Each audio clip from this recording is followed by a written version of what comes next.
nina matukio katika simu yangu ya sherehe mbalimbali za talaka, na wote niliowapitia nikawaangalia nikawasikiliza na video zao ninazo ni Waislamu. Sijamuona binti asiyekuwa Muislamu akisherekea talaka.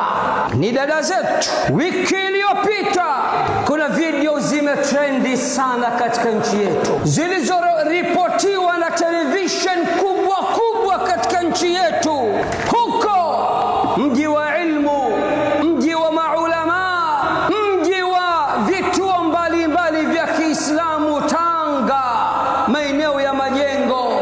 Mwanamke wa Kiislamu ameripotiwa na moja ya vyombo vikubwa katika nchi yetu, ameandaa sherehe ya usiku wa talaka na kawalika mashangingi watupu, na wazazi wake wako ndani, na anasherekea hana noma wala kokoro, hana chembe ya haya wala aibu mbele ya Mola wake